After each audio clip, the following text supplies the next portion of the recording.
what kind of indirect access can happen with SAP software, and what kind of precautions and preventive actions we as a consumer of those software requires to take. So that is what the whole session is going to be, and I look forward for a very interactive session. All right, so to Patricia now. And hi everyone, I'm the head of license compliance for APJ. Today I have the privilege of joining this webinar, and it's my first time also joining the India user group, right? I look forward to a very interactive session. It is Friday, let our hair down. Let's enjoy the session, right? I mean, we may not be able to answer all your questions today, but we can guarantee you that we will take these questions and respond to you accordingly via email, or Ashish can give you a call, right? So enjoy, and I hope we all have a fun session in the next 1 hour. Thank you for joining. Right, Mukesh, back to you. You're on mute, Mukesh. Prithvi, if you could just quickly introduce yourself. Yes, sorry. Hi, good morning. I am part of the license compliance team. I work very closely with Ashish here in India. I basically handle contracts in South and parts of North. I am glad you could all join, and I hope this session helps you in having clarity on indirect access and get your questions answered. Have fun. Thank you. So Ashish, let's start the conversation. Sure. So the first question that I have planned. I'm sorry for this to interrupt. Can I play a video before we start this? Okay, sure. Please go ahead. Okay. I'll share my screen and let me know once you can see that.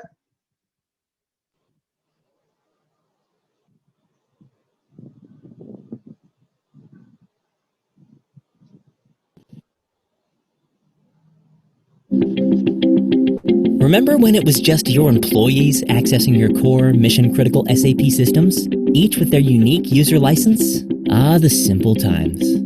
But times change, and now everything is connected. In addition to traditional users, you have indirect digital access by third-party apps, consumers, IoT devices, and intelligent systems, all transacting with your SAP ERP. So how do you tackle software licensing in this new, complex world? With outcome-based licensing from SAP. What does this mean? Say Mary, your customer, has one of your intelligent printers that never runs out of ink.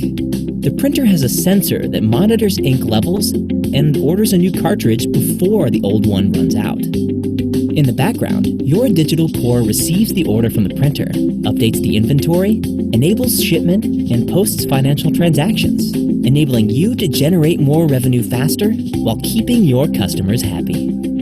With outcome-based licensing, you no longer need to track who or what accesses the system, or how frequently. Translation? You pay only for documents processed in your digital core. In our example, the order triggered by Mary's printer. No surprises, period. Whether you're running SAP S/4HANA on-premise or cloud, or our classic SAP ERP, we have you covered. We'll work with you to craft a clear picture of your unique digital landscape, ensuring proper licensing and accurate pricing from the start. And what about my employees or other SAP applications accessing the digital core, you ask? They're treated exactly the same as they are today. Harness the power of your digital core with transparent, predictable, and simple licensing from SAP.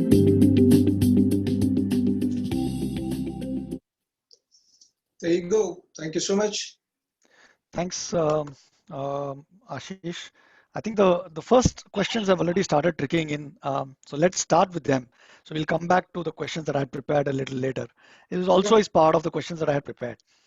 So the first question, very topical, right? Whether direct government e-invoice consumption API from SAP causes licensing issue for generating IRN. Sure. So I think I want to answer this, and I'm not surprised that this question has come. But before answering that question, Mukesh, and to all my customers here in Indus Forum, first thing we have to understand from an indirect access, what is that indirect access? I want you to leave today, this particular session, with a mindset that you understand the indirect access pretty well. And applications like e-invoicing or whatever applications you are going to integrate, I want you to be comfortable enough to tell yourself and tell your organization whether it requires any indirect access licensing or not. So to start answering to that particular question, I will rather first prefer to give you a very brief introduction about what indirect access is, what is SAP licensing principle as per your contract, okay, which is very important for us to understand. In the end of my, I think I have just 4-5 slides, Mukesh, I'm sorry, I have to prepare that because that is something which is going to be visible and can lead to further more questions, okay? So I will share that slides with the team, and what we will do is, once we go through with that slides, I will rather ask the same questions to all the participants here, and I'm sure they will be able to answer their questions by themselves, okay? So give me that particular moment. Let me know once you see my screen.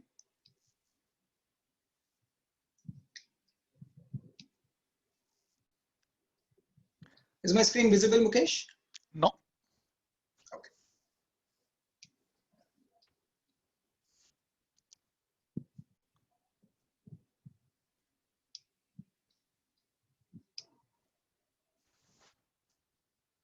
What about now? Yes, we can see it now. Perfect. All right. So whenever you are going to license any kind of software or a license, as a consumer or as a person who is going to consume that particular functionality, we have to ask ourselves only 4 questions.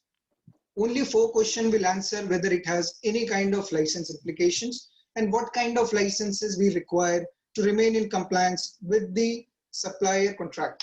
Okay.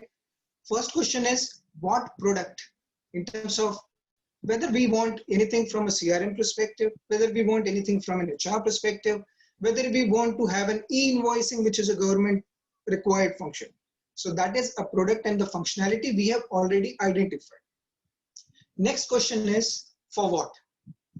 For what is your business requirement? For what is the objective of your business which you want to achieve? So from a CRM perspective, if you have an application, the objective I think is to get all those orders, all those invoices, to help your sales employees who are there in the field to be able to access your digital core in a very effective and a fast manner. So that is how the objective. Same way, e-invoicing is, it's a regulation which we have to follow. Okay, I will come back to that particular topic, but that is what the objective is clear. Now, how much? How much is very important because it has metrics in terms of whether it is a revenue based for SAP products, for other products also in terms of there may be user consumption, there may be some kind of database consumption. So that is what is something which is important. Suppose for a CRM, again, I will take that example. If 500 people are going to use that CRM particular product, then obviously that is what my measurability of the license requirement is. Now, who is going to use? That's the last point. Who is going to use? Which entities in my organization are going to use? Whether it is going to be used by an individual who is a human, whether it is going to be used by some kind of technology, which is a bot solution, any kind of sensors or any devices, right? So these 4 questions are very important for us to understand. Once we identify all these things, we will just simply see what are the rights management within each and every product, within each and every use types, okay? And also it is very important to remain in compliance with any of the software vendors you have, right? That's whole objective.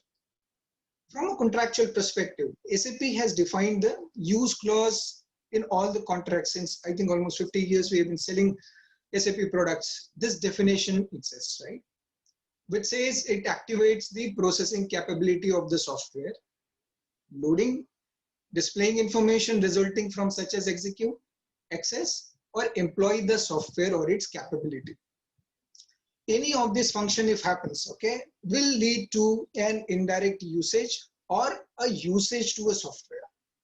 Now there are 4 or 5 additional lines I have put that indirect access can occur by any ways. Okay, so I just wanted to remove the myth that it can happen only if a technology is getting integrated.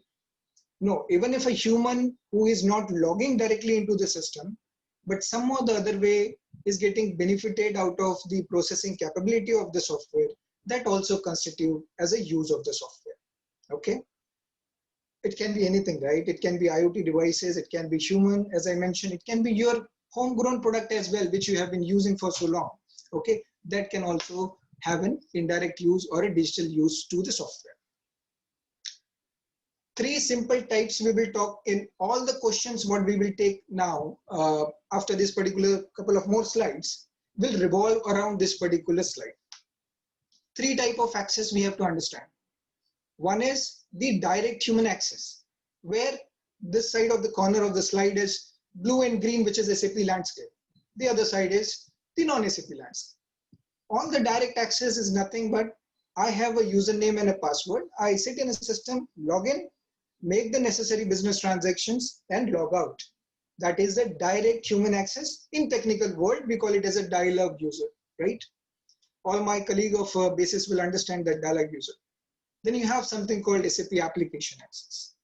SAP application access are the application which are for a line of business SAP has in their price list. It is not the SAP certified product of partners. Okay, let me be very clear. SAP applications are which are bought on SAP papers like SuccessFactors, Ariba, Concur. All these are SAP applications. So you can access your main ERP, which is called as a digital core, via SAP application as well. The third and the last is the indirect or a digital access. This is happening, okay, from a non-SAP application. It can be anything, okay.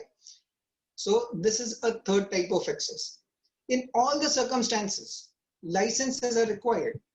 For direct access, you will require your regular professional user or professional use in case of S/4HANA. In case of application access, so whatever application you are using, if it is a SuccessFactors, it has its own licenses in terms of the career development plan. In case of recruitment, all these licenses are already there.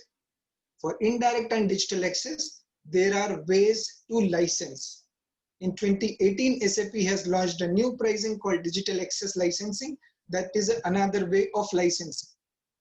In general, throughout this whole journey of SAP licensing, most of our customers have licensed their indirect usage based on the named user concept. Okay. Now, because of the way the technology has been evolving and the way our customers are approaching to the new segment of integrations, SAP has launched something called digital access, which is a completely outcome-based license. I will address that particular detail in any of the questions which I may face today on this particular topic. Okay. So, all right. So I will keep this particular slide here and I will open Mukesh for you to question and we will revolve around these questionnaires.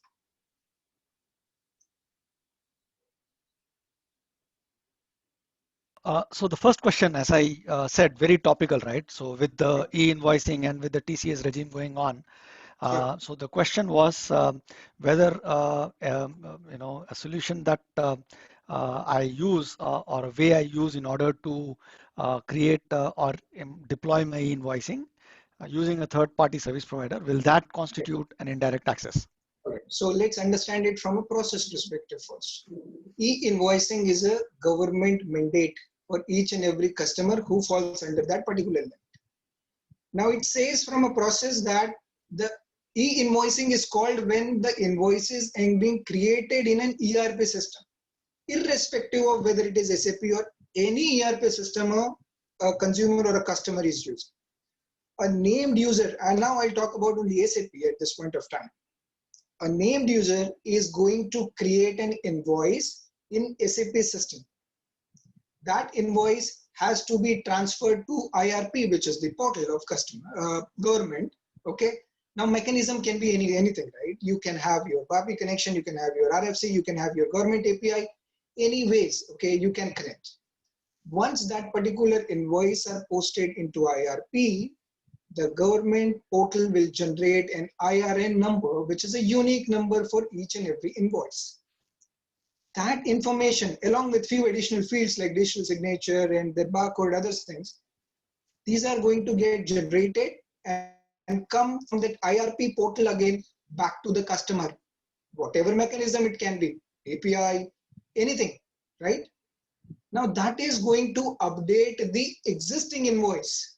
It is not going to create any additional transactional document in SAP system. Hence, it does not constitute for any additional license required. Only thing a customer has to be very careful of is the person who is taking that particular data from digital core and also taking data from the non-SAP application or the government portal requires a proper licenses, right? That's it. There is no additional license. Thanks. Thanks. So I think there are a couple of questions already coming in. So one is you spoke about SAP application access, right?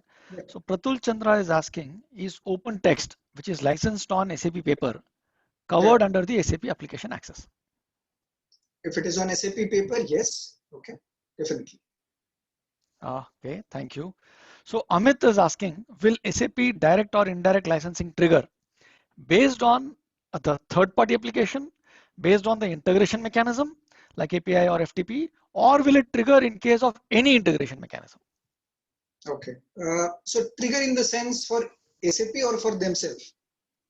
So I will answer in both ways rather, okay? How to trigger or how to identify the indirect access, okay? First thing we have to check is what has changed over a period of time when you have last bought SAP licenses. Is there any non-SAP application we have incorporated in our SAP landscape? Who are the people who are using those applications? How have I covered those licenses? Okay, whether they are creating any kind of transaction. Are they my employee or are they my customers or my dealers or my CNF agents? That questions you have to ask yourself. If that answers in terms of yes, there are people who are without logging into SAP system or some or the other way, either reading or creating any kind of document in SAP, that may require you to license indirect access, either from a named user perspective or from a digital access license. Now, what triggers to SAP, if that is the question, I think it does not trigger anything. It is a proactive way of licensing, and definitely during an audit process, which is a black organization portfolio, during audit process also, whenever we observe any kind of indirect access, we highlight and recommend the best possible licensing to our customers. Okay. So I'll go to the next question then, which is around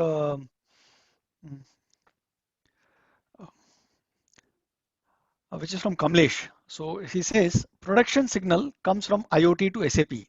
Okay. Post which the SAP user does output confirmation. Okay. Does it entail an indirect access? Okay. Any confirmation will trigger to an indirect access license. But the best part is, okay, when you are on a digital access journey, and I'm sure everybody in this particular discussions are aware of the digital access licensing. If not, please feel free to ask. I will explain that. But yes, when you are on digital access journey, there are a lot of things which SAP has waived off, like update, read, delete of the transactions which are there. Okay, so that particular questions, if it can be further validated from a data perspective, what exactly the data, how it is getting confirmed, who are the people who are confirming, what is the frequency, I think that can answer.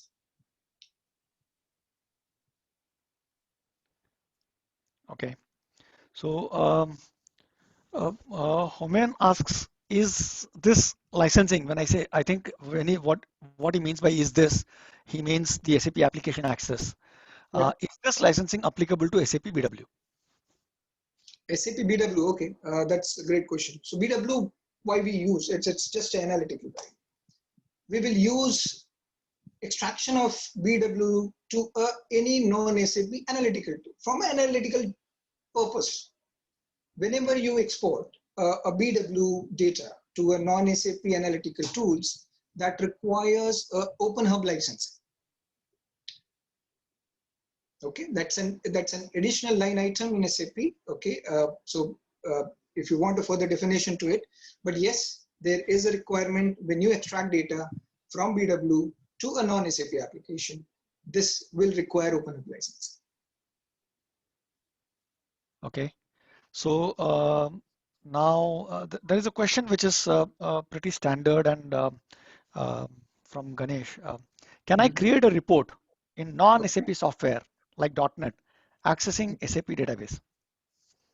All right, so if you create a report, you will need information from SAP, which is going to be massaged in SAP and being shown to you in your non-SAP system.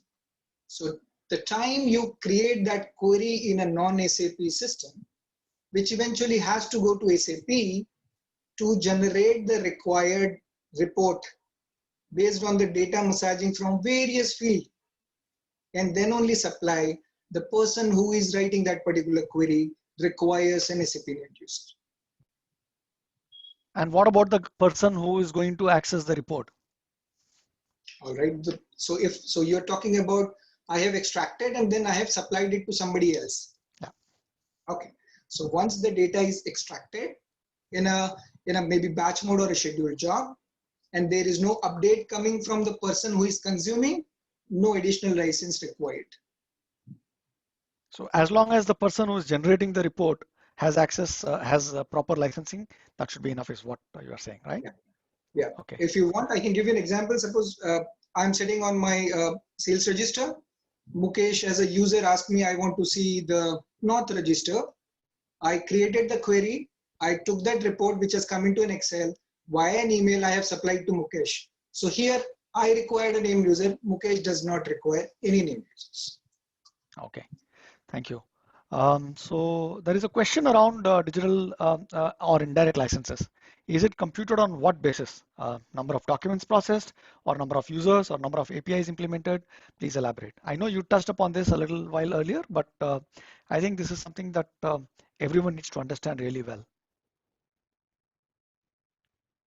Ashish, are you still with us? Looks like Ashish dropped off. Yeah, Ashish, did you get my question? You're on mute, I think. Sorry, due to some connection, I think I lost your voice in between. Can you just repeat that? So on what basis is digital or indirect license computed? Is it based on number of documents processed, or number of users, or number of APIs implemented? Please elaborate. I know you touched upon this earlier, No, but it's okay. Since we're getting this, it's better to explain again. I will answer with a slide then. Let me know once you see the slides. Yeah, can. Okay.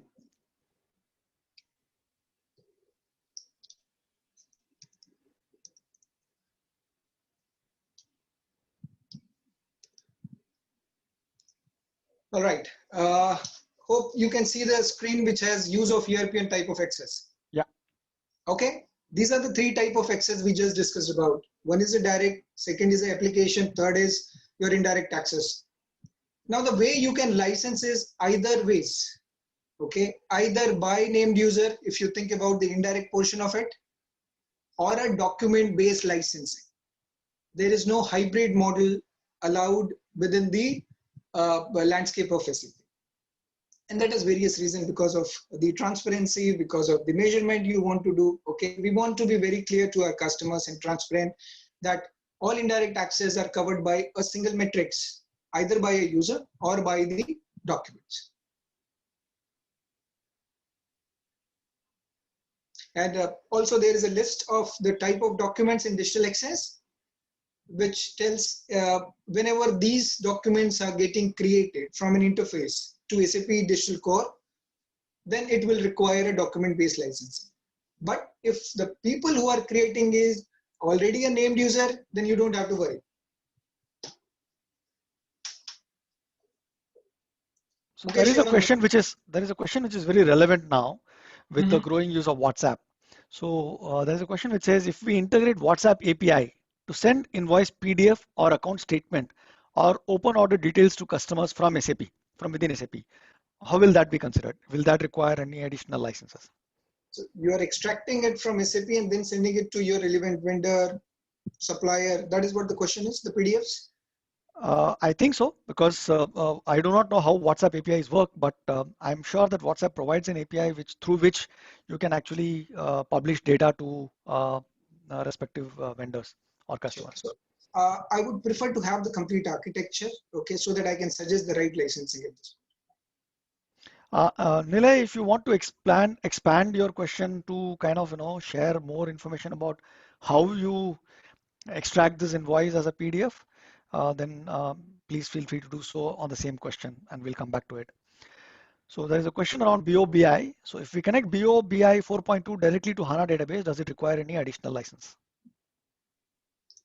No, you are anyways licensed for BO, right? BO has a Yeah. different license metrics, yeah. So there is no additional licenses. And what if the BOBI user is not an SAP user license, does not have an SAP ERP user license? That's still okay, right? Covered under the Yeah, application absolutely. access. Yes. So only thing we have to be careful in terms of is that particular user is going to make any kind of transaction in core. If Mhm. that is the case, even once, okay, even a single transaction, that requires both licenses. Okay. So just expanding on one of the questions that we asked earlier. So the question is, we are in the process of doing pilot on IoT and right now connected to SAP. In future, when we push the production signal from IoT, will trigger label printing. And we are planning to allocate SAP user license for this. Do we, apart from this allocation of named user license, do we need any additional digital licenses? If you, so do you need more information on this, or can you answer based on what we already know?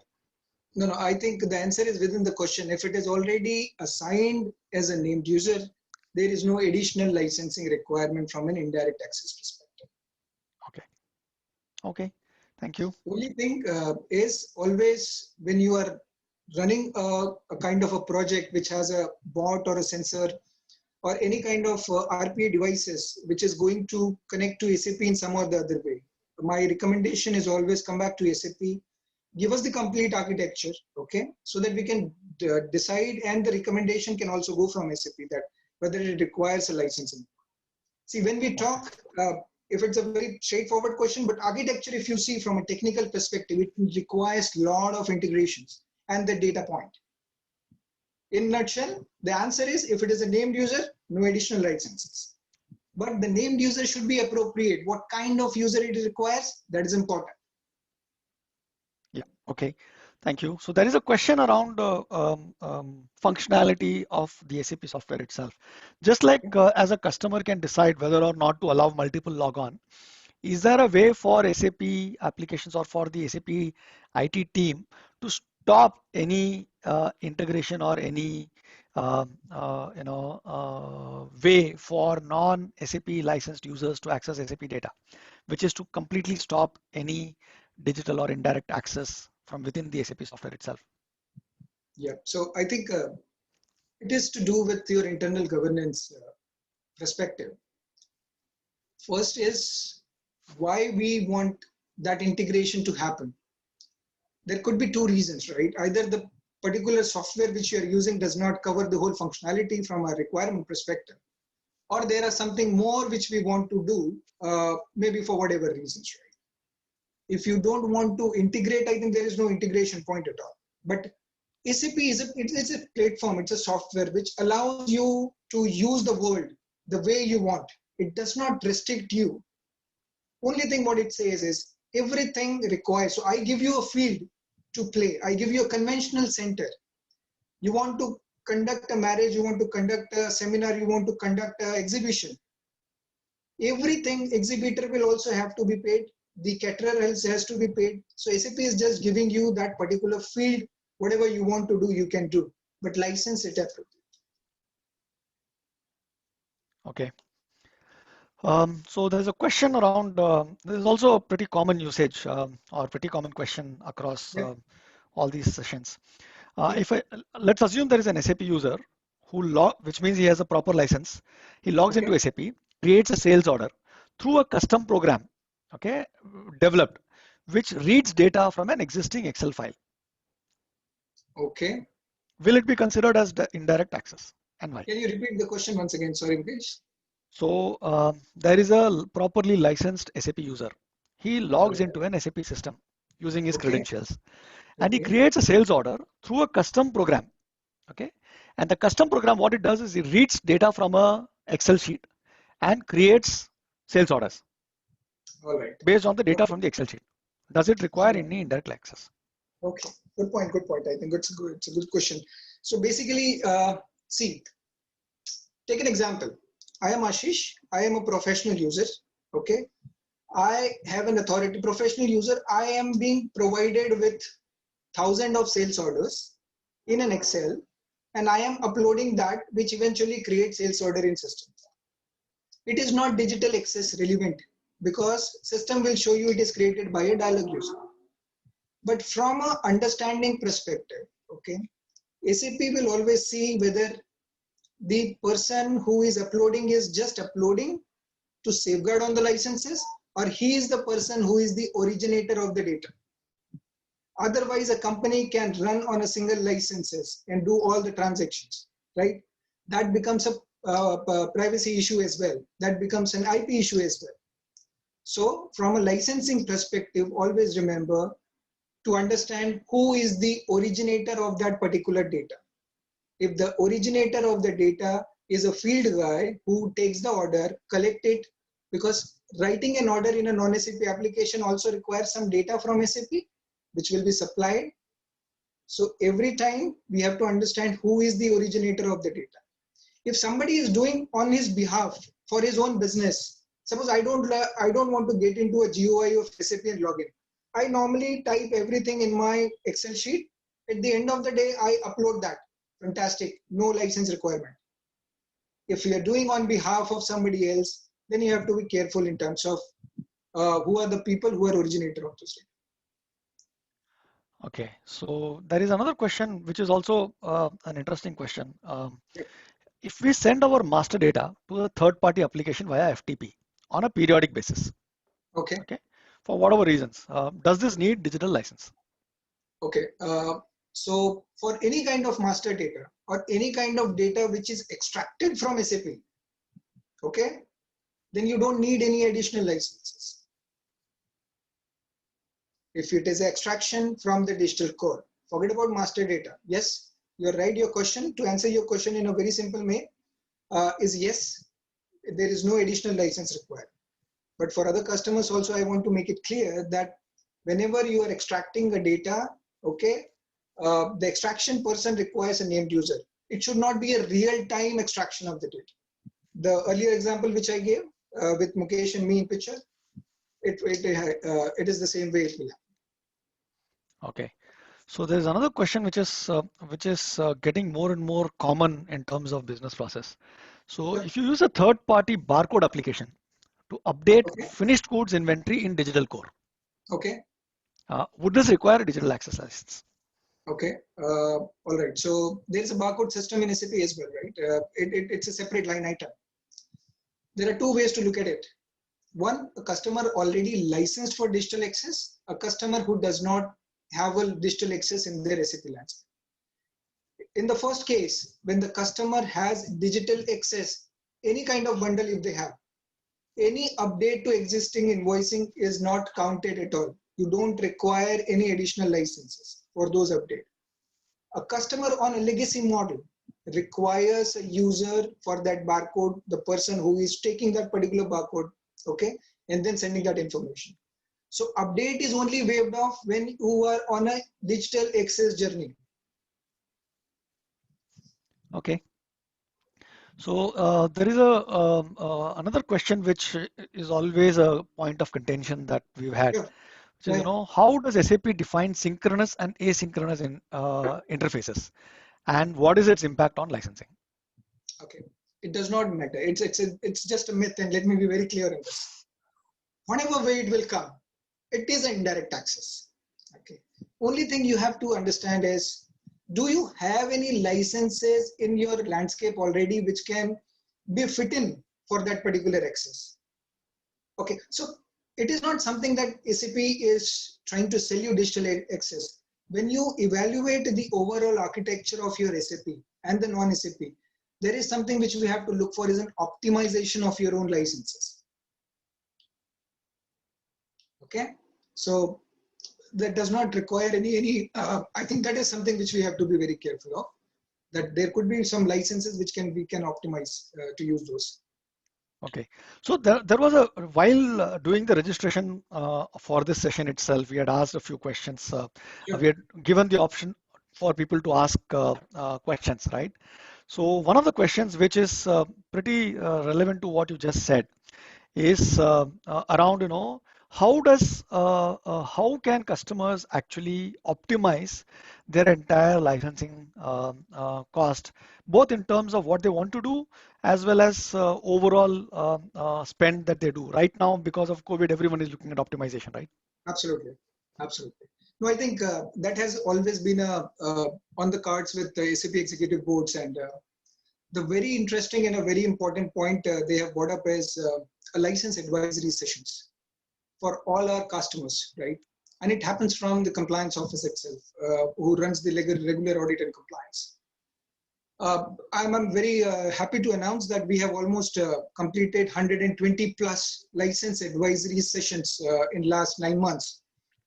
In India, globally, they are absolutely huge. What we do in the advisory session, it is a absolutely a different line, and we don't relate it to the audit. We understand from a customer what is their SAP landscape, what is the entitlement they are in, what is the way they can measure those licenses. We also talk about shelfwares. Okay, so with these advisory sessions, we also talk about their previous audit reports. We also talk about how can they optimize their licenses. We also discuss on the indirect digital access license. So this is a free of charge service to all our customers, right? So my recommendations to all the participants here, if you need to understand anything with respect to SAP licensing, please feel free to reach out to us. We will be happy to assist you on optimization of your licenses. Okay, so let's go to another question, which is which I know the answer to, but I'll still ask you so that you can respond to. No, you So can answer it. Now, is there a single tool in SAP, or is there any tool in SAP which can help us identify what data is under digital access purview? Okay, okay. I will share this. Can you see a slide? Yeah. Two-step process, pretty simple. These are the notes available in SAP Launchpad, okay? Just run this node and check if anything is coming from an interface. But don't quote me here, because this can take data from person who has already named user. That you have to be very careful when you are selecting the technical user IDs which are used for an interfaces. So it is okay, it will give you a report. It will definitely show you the number of documents which are getting created by an interface. Again, I will have a recommendation here. This is a program which SAP is running globally, which has got extended twice, definitely because of the requirement from the customer side. Okay, you can involve SAP Global License Audit and Compliance Office as a trusted advisor for you. Because this being a new licensing model, new pricing model, there could be an interpretation, right? We want to be very transparent with all our customers that how to interpret that particular report and the output of that estimation note. Okay, once you are trained in it, I think you are good to go. Cool. So let me come to another application which is kind of getting more and more popular, which is Fiori. So if a Fiori app is developed using SAP Web IDE Trial Personal Edition and deployed on in-premise SAP ERP NetWeaver system, okay, will it invite license fee? Okay, so Fiori is an additional GUI I provide to myself apart from logging into the regular GUI. That requires named user in any ways, right? So this is just an alternate GUI. So you will require a named user, but there is no indirect access licensing in this. This is direct access. I would suggest to not use the trial edition, because Absolutely. using a trial edition is not recommended at all. It's only for playing around to check whether or not the Fiori app satisfies your need and to explore. But once you decide to go into production, it is always a better idea to use a production Fiori apps. Sure. So there is a three-step process that someone has put together and asks whether there is a risk of indirect access. So a file is generated on an hourly basis with entries which are supposed to be posted in SAP. Okay. So this file gets pushed to an SAP application directory at an OS level via FTP. Now, Okay. a dialog named user schedules a background job using his ID to post the entries in SAP. So this is probably an expanded question of the same question that we answered earlier as well, but still just wanted to be absolutely clear on that. Yeah. Is there an indirect access risk on this process? Okay. So I heard the two steps. Is there a third step involved? I think no. Yeah, three steps, right? So first step is there is an hourly data that gets pulled into a document. Second Okay. is a named user logs into his SAP system and creates a scheduled job or runs a scheduled job, which then takes the data from this file, which is pushed into the SAP application directory through FTP. And this Okay. application, the scheduled job, pulls data from that file and uploads the data into SAP, creates the Sure. respective records.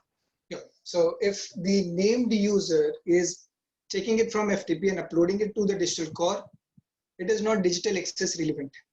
Okay. But again, my answer will be the same. You have to check why you are providing that particular named user just to take a file and upload it. Okay. It's better to use that particular user for your regular business purpose and use a communication user type. Okay. Which comes with a license type. But that does not absolve the requirement of the licenses required for the originator of that particular data. If it is going to be update, it has to be named user. If customer on a digital access, no license required. Cool. So there is another question which pretty common now because of the current situation or the current times that we live in, which Yeah. is can we surrender excess license which is not being used? Surrender excess licenses or unutilized licenses which is not being used. Yeah. So there are definitely extension policies SAP has.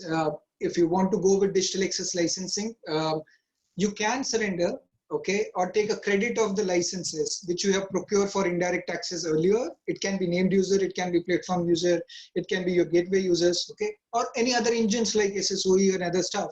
You can definitely give it back. SAP will provide full credit to it, and you can be on a digital access. But that will happen from an extension policy.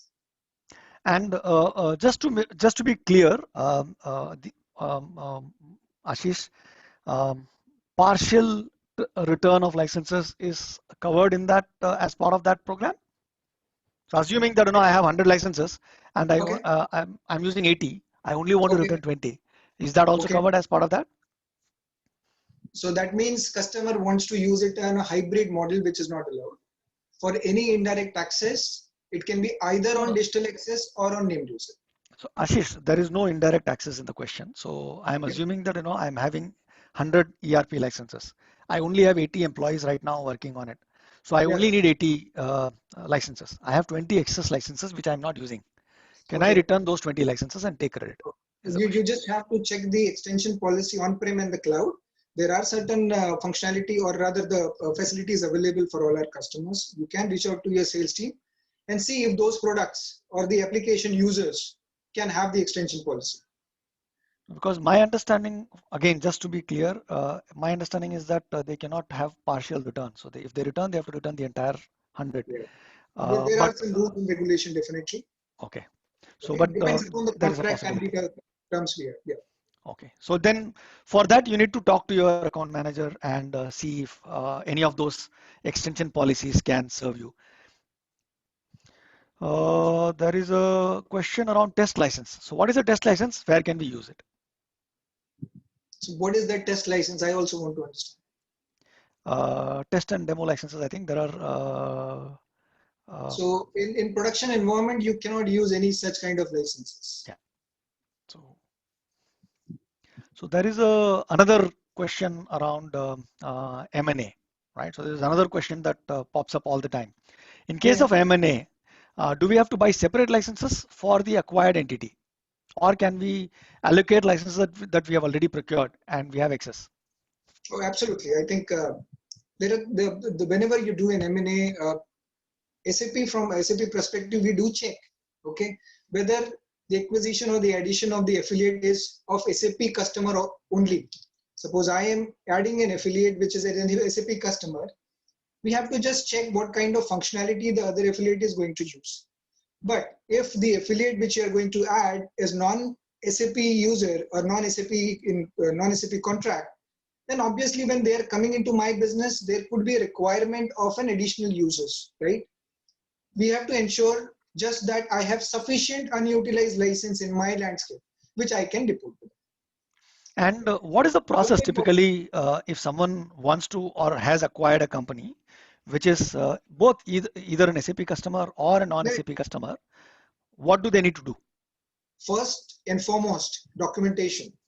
You have to add them as an affiliate in your principal agreement. Otherwise, there could be an issue with respect to your transactional right.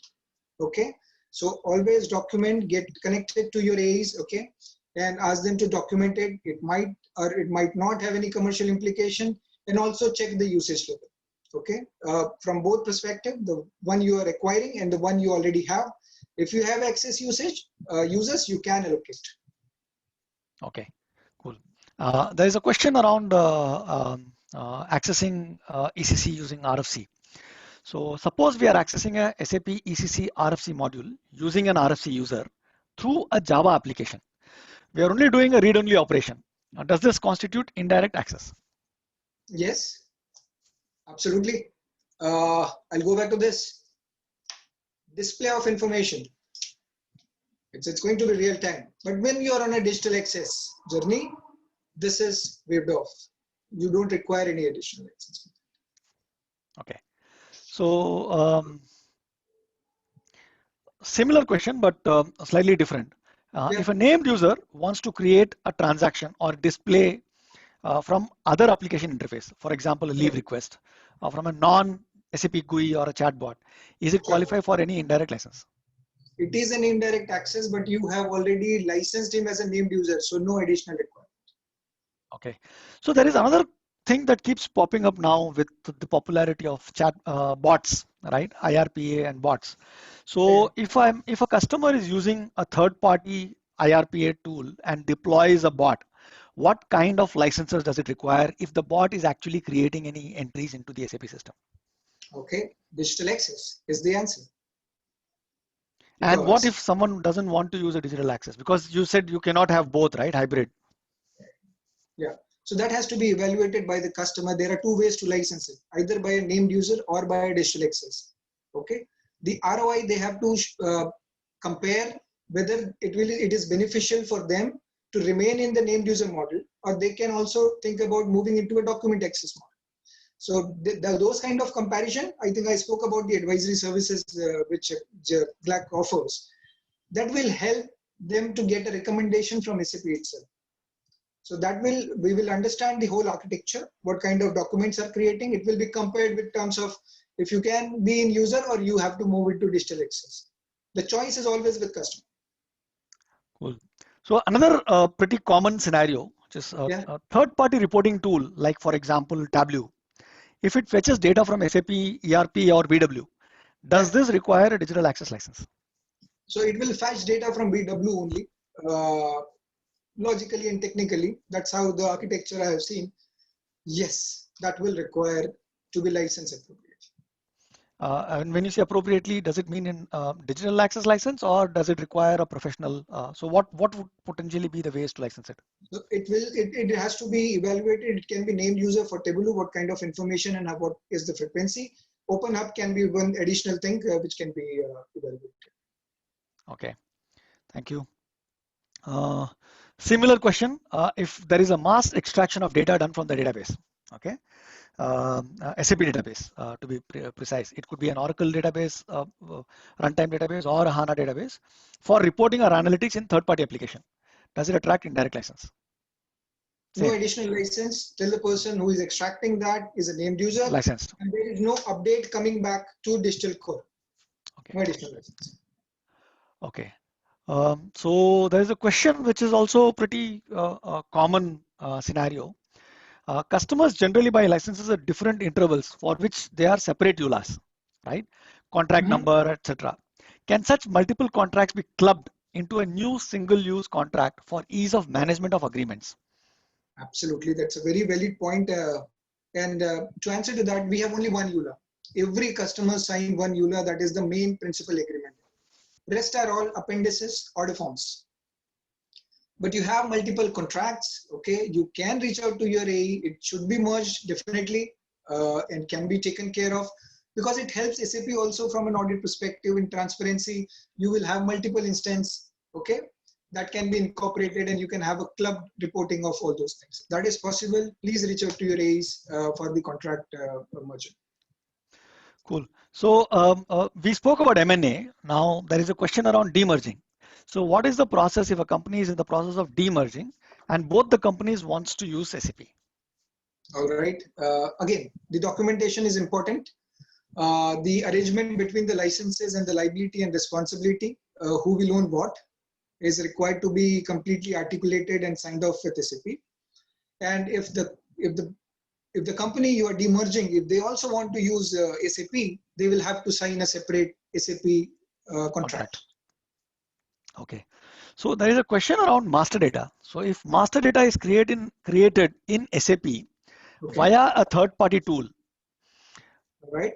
What will that be covered? Will that require any additional licenses? No, master data is not considered as an indirect use. Okay. So even if they are not on a indirect licenses, right? Either ways it is not. Okay.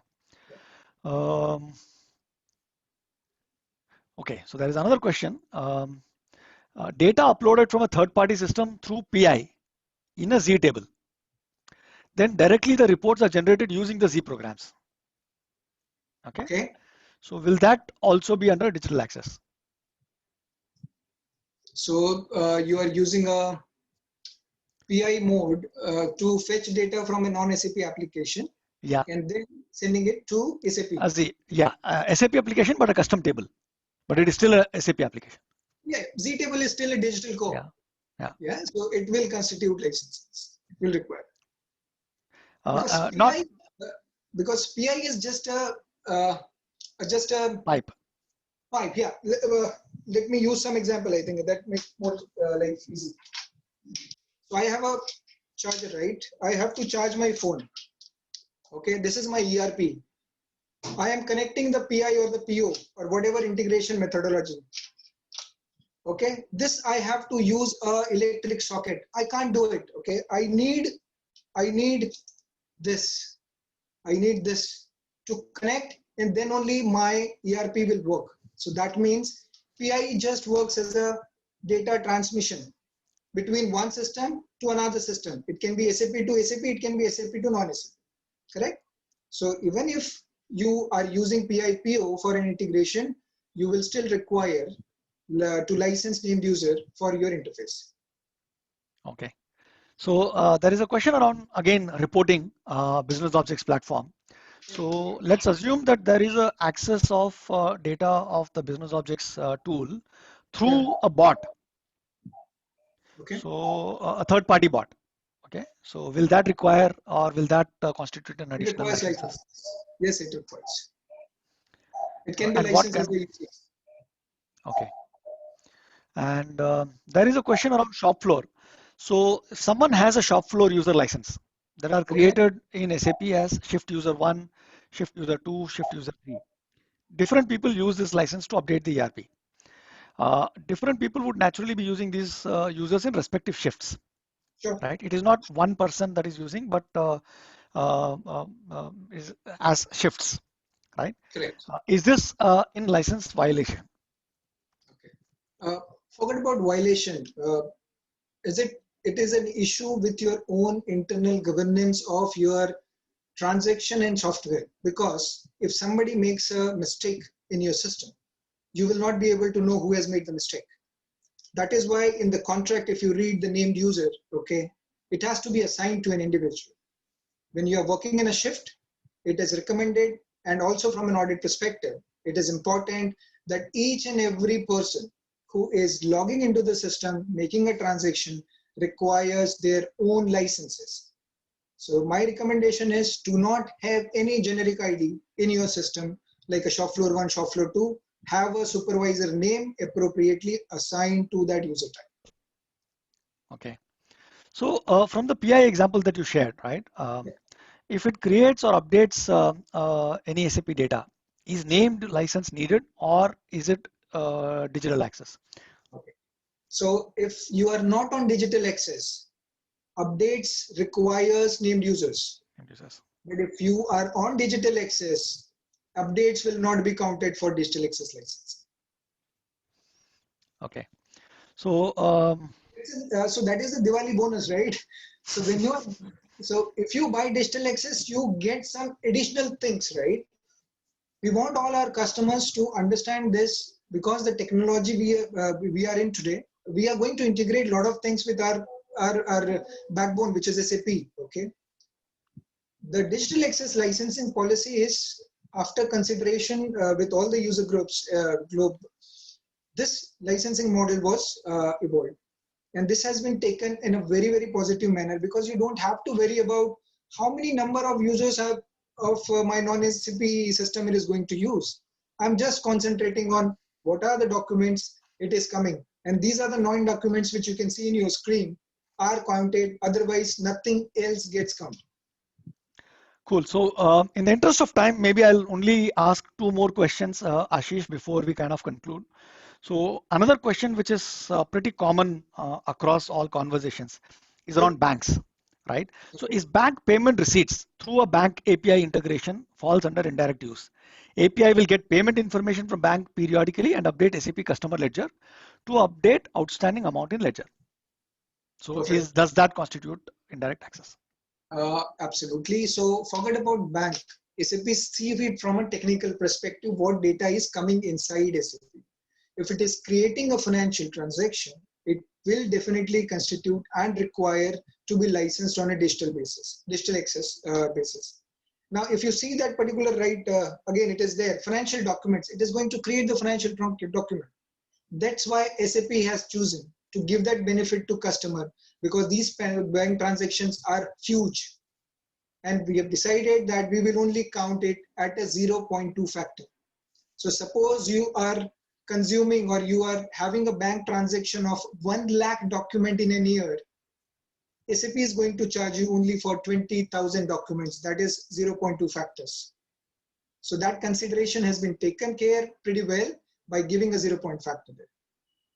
So as a follow-up to the bot question that we spoke about, right? So there's a question which says, wouldn't named user license being assigned to a bot be a non-compliance because named users can only be as individuals or humans? Are we saying that bots can only be licensed via digital access in that case? So individual is basically, we do license machine also as a named user, right? So it is not specific to that particular human being, okay? A machine can also be licensed. Like barcode example we have taken, there are licenses available for that. Okay, but customer has to ensure that each and every sensor, each and every board solution, each and every devices, they have right proportion and the right ratio of named user against those licenses. Okay, cool. Last question before we kind of end this session. What is the difference between functional and professional license? Functional, it is from a S4 HANA perspective. They've not mentioned it. So okay, so I will. So this is S4 HANA question. I think from a license use, Professional in general can do everything and anything. Yeah, Okay. S4, correct. Functional use is limited to certain functionality. It can be related to your shop floor functionality. It can be related to your material functionality. It is related to your self-services functionality. So the costs are higher for professional use because they have higher roles and responsibility which they can perform in the system. Functional are very limited. If you want more detail from a definition and if you have your requirement, you can touch base with your AE or the pre-sales team you have. They will definitely help. Okay, so thanks Ashish, Pat, Prithvi for answering so many questions. I think one of the things that we need to do, or which I have commitment from Ashish, is that we will do this once or twice more, just in case there are other questions which are still open. For the next time when we do this, what I will request is any question that has already been covered in this, I will point you to watch the recording of this session so that you can have answers to all these questions that have already been answered. If there are questions which have not been answered in today's session, we will take it up in another session. So I will coordinate with Ashish and team to schedule the next session based on their availability so that we can also do one more session. Right, Ashish? One more session is what we discussed and decided. Happy to conduct. Right. Mukesh, can I also suggest perhaps before we have the next session, if there are any questions that that our customers can prepare and send us in advance, I think that would also be good so that we can better prepare for the next session. Sure. So I already have questions from today's call as Right. well as a Q&A, and I will share that with Ashish as well. So if there is a way for us to create an FAQ document, Ashish, based on these questions, that will be really great. Then we can share the FAQ document before the next session and ask them to look at the FAQ document. And if there are any questions which does not get covered in the FAQ document, then we can ask the next, then you can actually ask the next session. And for all the people who are asking for the recording of this session, it will be available as part of the Indus YouTube channel. If you go to youtube.com/Indus Community, that is where the Indus YouTube channel is. We will also publish a blog post on the Indus website, which is induscommunity.com, with a link to this recording. So thanks everyone for taking time and asking all your questions. I hope that the time that you spent today was useful. Thanks Ashish, Pat, Prithvi for your time and insights. Looking forward to the next one. Thank you so much. Thank you so much. Take care. Take care and stay safe, guys. Bye.